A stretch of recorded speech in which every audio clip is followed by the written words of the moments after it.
$125,000, 425 horsepower. What's a boy going to do? We'll tell you this week on Motoring 2003.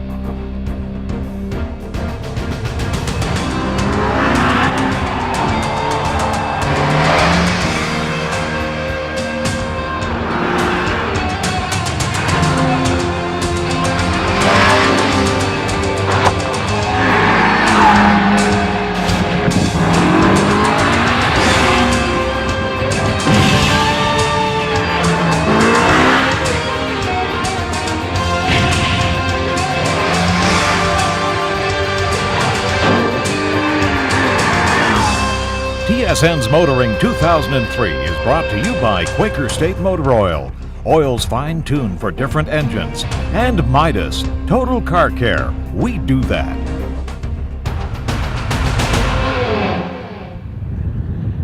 This is our long-term Honda Civic Hybrid. Fun to drive, 80 miles to the gallon, and as far as the environment goes, it doesn't get much cleaner. So what's there not to like about this car?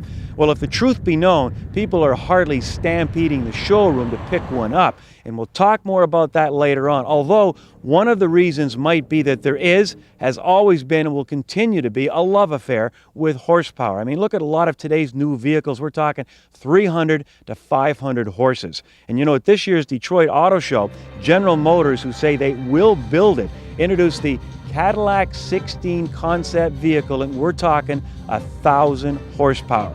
But you know, there are two problems with cars like these. One, if you're an average Joe like me, you can't afford one. And two, even if I could, where am I going to find a place to enjoy all that horsepower?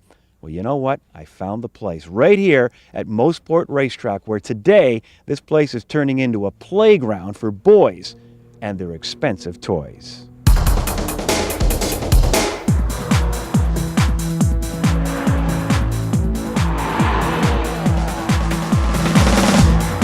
It's a group of enthusiasts who I've known over the years, and we gather 5 times a year and have a good time at the racetrack. That's basically what happens. This provides a venue for them that allows them to enjoy the potential of their vehicles. Some of them are Ferraris, most of them are Porsches, and they do it in an area where it's safe. There's no oncoming traffic, and it lets them also learn what the limits are of the car and respect what they have. Horsepower is very seductive. It can lure you into a false sense of security, and this place will show you that that's not necessarily the case. I'm driving a Dodge Viper right now. It's an ACR package.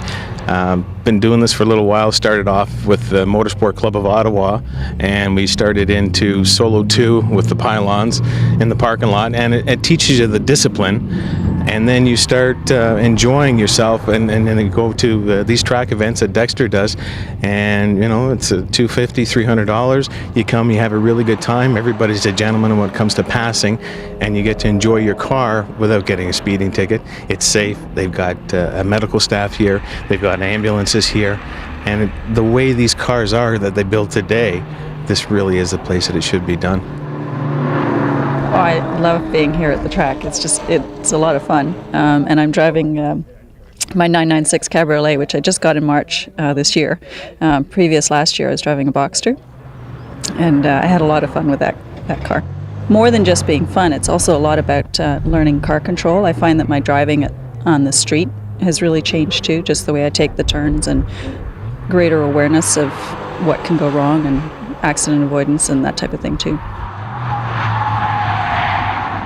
Today's the first day I've driven it on the track, this car, because I had a Boxster before, and my top speed here at this track was about 185 kilometers an hour in the Boxster, and I've had it up to 215 today, the 996. So, and that's just this morning when it was a bit wet. I love the Fiero. I've had it since '85 new, and I love this place. I come to watch all the races, and I don't know, it's just nice to know that I can, drive on the same track that some of the big boys do, and I love it. I know a few guys who've put the bigger engine, the 3.8 supercharged, and I felt that was the way to go. And I feel that it's the engine that GM should have put in that car. And this is the place to do it, legally. Now, your friends tell me they had a laser gun out here and they clocked you. Now, how fast did you get this thing going? I believe it was 210 they got me up to on the back straight there. So that was interesting. My speedometer goes to 140, so I was curious. Some of the fellows time themselves, and that's as a learning tool to see if they're improving or if their car setup has gotten better, but I don't keep any official records. The prize here is that you get to drive your car home at the end of the day and have learned something. I'm thankful for Howard putting this on, and I'm going to keep coming out as much as I can.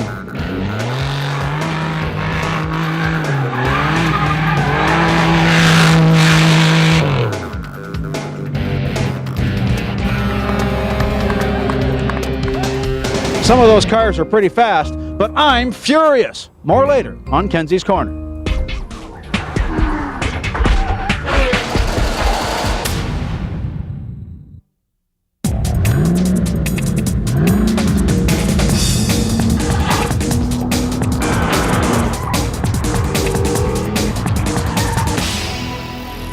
You know, when Chrysler launched the original PT Cruiser, it had but one complaint, and that was a lack of horsepower under the hood.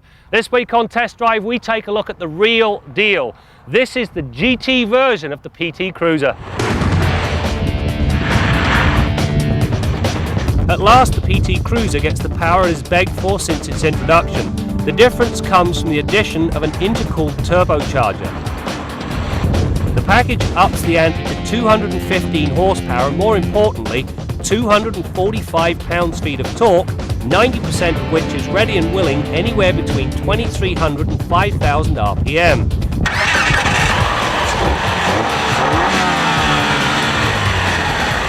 Now, rather than adapting the existing 2.4-litre engine to accommodate the turbo, Chrysler has an engine that is essentially new. The block, heads and plumbing are all different, as is the lower compression ratio. Now, the latter is needed to prevent severe pinging, and the turbocharger is force-feeding the engine at its peak boost of 12.9 psi. The changes inside the Turbo Cruiser are much more subtle in nature. Basically, you get a better set of sport bucket seats, some carbon fibre inserts on the dash, silver-faced dials and a matching gear knob. The only thing you don't get is the Boy Racer pedals to finish the whole lot off. There are, however, two nits to pick. First of all, the power window switches do not belong on the dash. They really do belong down on the door, and it's doubly irritating on this Cruiser because there is enough room on the door to accommodate them. The other thing, and this drives you nuts, every time you select reverse, the car bings at you. Why? I have no idea whatsoever. The only thing that's more irritating than that is an upshift light, which Chrysler thankfully forgot to put in. The proof of the work is found in the feel. Off the line, the motor feels essentially the same as the base engine. Acceptable, but nothing special. However, hit 1500 RPM and the turbo begins to whistle as the engine starts to flex its considerable muscle. The result is a mid-range and top end that is both rewarding and strong. Where the base car wheezes from 80 to 120k in about 7.5 seconds, the turbo chops that time to less than 6. The PT Cruiser's forte is found in its versatility. The seats fold, tumble or come out altogether, creating more than a dozen different cargo or passenger configurations. With all the seats in place, the trunk rates a generous 538 litres. Removing the lot bumps that figure to 1,188 litres, or as much as many larger vehicles.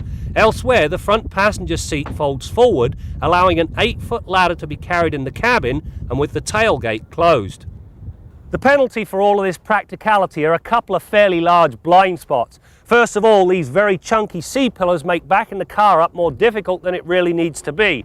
The second thing, well, these A-pillars are almost as chunky. Now, where this blind spot shows up is as you edge out into an intersection. If there happens to be a motorcycle coming down the road, he hides behind this A-pillar, so you've got to make doubly sure you check that there is nothing coming. The saving grace? Well, there's no blind spot over your left shoulder, and that's down to some well-placed and large mirrors. To handle the extra power, the suspension has been upgraded. The springs are stiffer and the rework of the rear suspension lowers the roll centre slightly. The result is much less body lean through a fast corner, as well as a much crisper turn-in from the steering. A larger set of 205/50 speed-rated tyres mounted on 17-inch rims helps the cause enormously. Through the pylons, the PT obeyed driver input quickly, understeer is noticeably reduced, and what body motion does occur takes a much shorter time to settle. To ensure the uprated handling and low-profile tyres do not impinge on the ride quality, the damping rates have been softened. As a result, the ride is on par with the base version, which was already pretty good. You know, it's remarkable the difference these 5 little letters, as in turbo, make to the PT Cruiser. The original car was about as exciting to drive as watching paint dry. This thing, on the other hand, is as fast as it is funky, and it all boils down to the prodigious torque. In short, it now has the personality to match its good looks.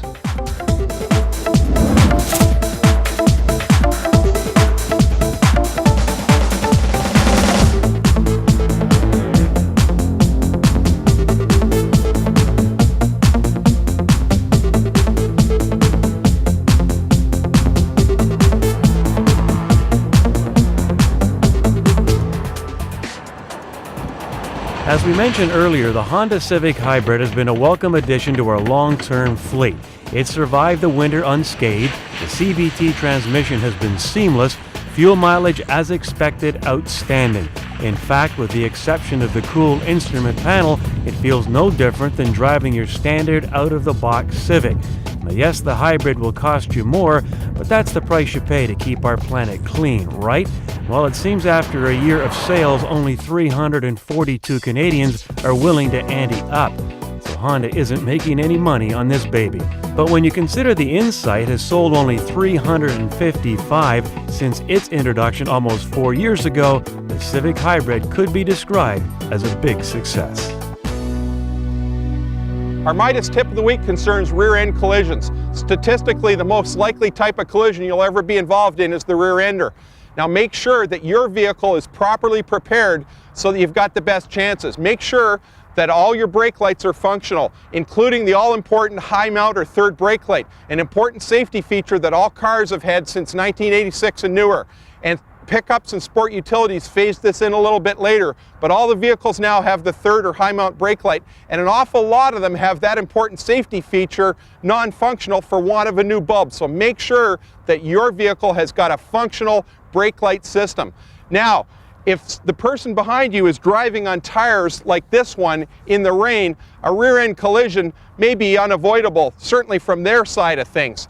In that case, you want to make sure that your headrest is properly adjusted so that you've got neck and head restraint the way it's intended. And an awful lot of people forget to adjust that headrest. They get in the vehicle, put on the seat belts and adjust those properly, but if you don't have proper head and neck restraint, you're giving away one more important safety feature that your vehicle's equipped with. Make sure it's adjusted to your height. That's your Midas tip of the week.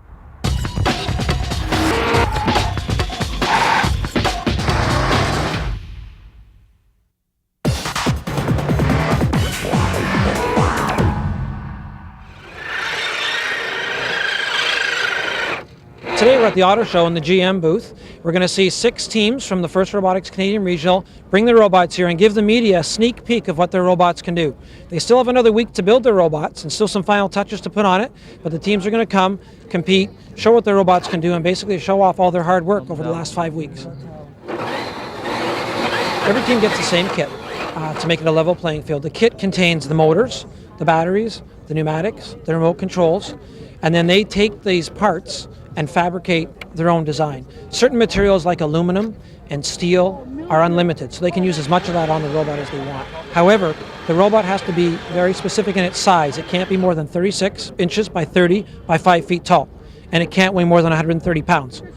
And at the inspection day, they're all checked, and they have to meet these requirements. If they don't meet the requirements, they can't play. The robot looks great. GM is involved with this program because it's an outstanding program that really encourages students to be involved with math, science, technology, and to see that this can be fun, that it's used every day, you can do something with it. In this case, they get to build a robot. And we'd like these high school students to go on into college, into engineering fields, and of course, that's good for us in the future, because we want to continue to hire the best talent that we can here in Canada, and getting these students from high school and engineering and hopefully to work for us someday would be great.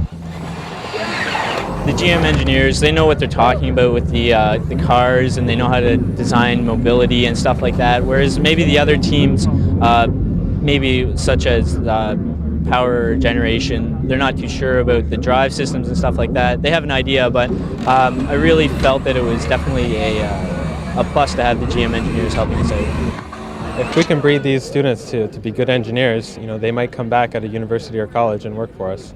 And that's what we're aiming for. That's why any corporation would want to sponsor a high school, is to help give them the inspiration to become engineers, and hopefully as a return get them back in your office and to design great cars. Well, the laps continue here at Mosport Racetrack, where owners for a few $100s have a chance to bring their own cars, put them on the track, and have a little fun. We're now going to head to the Quaker State Garage, and as we all know, when it comes to Bill Gardner, pickup trucks are number one. But I don't know about you, I would like to know that if Bill had the choice of any car, not truck, but any car, to bring out to a track like this for a day, what would it be? How about it, Bill? Brad didn't have to think about it for even a second. Chevy Corvette by a country mile. If you go to Mosport, I remember years ago taking the Powell Motorsports advanced driver training at Mosport, and there's something you really want to think about if you want to advance your driving skills, is any one of the great advanced driver training courses that we've got in Canada. Well worth the money. But at Mosport, the Powell Motorsports School used exclusively Chevy Corvettes. And I remember when I took that course, asking John Powell why he used such an expensive car for students to rip around Mosport, because the chance of pranging one was pretty good. And why wouldn't he use a cheaper car? And I never would have thought of the answer, but his answer really made sense to me, and that was because the Corvette so much outstripped any driver's ability, and it was so forgiving, it had so much left when you got scared and backed out of the throttle or gave up a little bit, had so much left in terms of braking, handling, tire adhesion, etc., that it would always come back to you even if you made a dumb mistake. So when he told me that, it made a lot of sense. Anyhow, this week we've got an email here from one of our viewers, Todd Hannigan, and he's got an 88 Buick that he's got a steering problem with. He says, I was wondering what type of problem do I have when I back up and or turn slowly, that my steering is really tough to handle and the steering wheel has a herky-jerky motion to it. Now, of course, when we answer these emails, remember that we don't have the car here. Ultimately, whoever looks at the car and finds the exact problem is who you want to go with. But let's just give you some good information, because there's a lot of cars that can exhibit this problem. There's a number of different things that can cause a situation like that. One of the first things you want to check for is to have a look at your tires and make sure that you don't have a lumpy tire. Because if you've got a tire with a bulge or a lump in it, you'll really feel it at low speeds. It kicks the steering wheel back and forth. That's one of the first things you want to check for. Next, you go underneath the hood, make sure that the power steering belt is tight enough. Now, in many cars, you have a serpentine belt where one belt drives all accessories. Usually you have a spring-loaded tensioner, so if it's tight enough to drive any one, it'll drive them all. But here's a perfect example. This Hyundai car is a pretty new one, and it's got a separate dedicated belt for the power steering and no spring-loaded adjuster. There's an actual track there where you can loosen a bolt and move the adjustment. So if it's not adjusted tight enough, you will get a choppy feel to the steering every time the belt slips. Once you're up to a higher road speed, there's not as much force required in the power steering, so it won't slip the belt. You're going to feel it at low speed. And the other thing you're looking for is a low power steering fluid level. This one's easy to check. The reservoir is right here, very easy to check. But if you're low on fluid, you'll get noise and also a choppy feel to the steering. Also, if you get any contaminant on the belt, any liquids that get on the belt, power steering leak or coolant leak that makes the belt slippery, it'll slip the belt at low speed, and once again, you'll get a choppy feel to the steering when you turn it. So check for those things and resolve any of the problems that you find. You can apply this question and answer to many vehicles. Till next week, I'm Bill Gardner for Motoring 2003.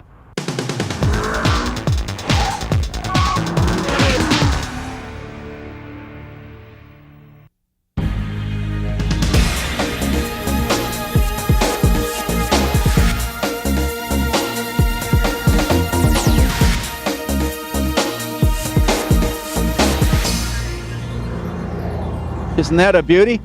Now, street racing, it's monumentally stupid, it's phenomenally dangerous, but one thing we know for sure, it's not new. It's been going on for at least 60 years. The entire sport of organized drag racing evolved specifically to try and give street racers a safe, legal place to enjoy their sport. It's got sort of a resurrection recently, partly because of some tragic incidents on city streets, and also partly to those execrable movies, Fast and Furious. Where is the conscience of the movie-making industry? Oh yeah, I forgot. They don't have one. Anyway, I know a couple of kids in St. John's, Newfoundland. They know who they are, and they're probably watching. They're professional street racers. It's what they do. They and their buddies will get out and block off a road. They got walkie-talkies, so if the cops come, everybody scrambles like an old James Dean movie. And they go at it, not on a straight, arterial suburban road, but on a twisty two-lane blacktop at night. Phenomenally dangerous. But at least because they got the roads blocked off, if somebody gets hurt or killed, it's going to be one of them and not some innocent civilian. Now, why do they do this? Well, partly because it's fun, partly because they make $500 for every win, but mostly because there's nowhere else to do it. Well, maybe we've got to look back at the 50s. Maybe we've got to provide people with more opportunities where they can enjoy their sport safely and legally. We know for a fact kids are going to do this. Now, some people will say providing more drag strips is sort of like putting condom machines in high school. But they're going to do it. Can't we make them do it safely? And any parent of a teenager knows the more you tell a kid not to do something, the more likely it is he is going to do it. Now, providing track days like the one you saw today or more drag strips isn't going to be the complete solution to the problem. Part of the appeal of street racing is the very fact that it's illegal. But surely it's a step in the right direction. I'm Jim Kenzie. Now, if you're like me, you're probably wondering what this old BMW is doing here at Mosport alongside all this high-performance talent. Well, let me tell you something. This car has an interesting history. In fact, it's almost a celebrity in the automotive world, but you'll have to wait on a future program when we will tell you that story. And speaking of future programs, if you want to know what's upcoming on Motoring 2003, check out our webpage at motoringtv.com or click in tsn.ca. Well, that's it for now, but we'll see you next time out as we continue to bring you more stories about cars and the people who drive them. The XJ has really been the backbone of the company over the last 20, 30 years. So in doing the new XJ, it's vital that this car is seen as being at the top of the Jaguar mark. TSN's Motoring 2003 has been brought to you by Quaker State Motor Oil, oils fine-tuned for different engines, and Midas, Total Car Care. We do that.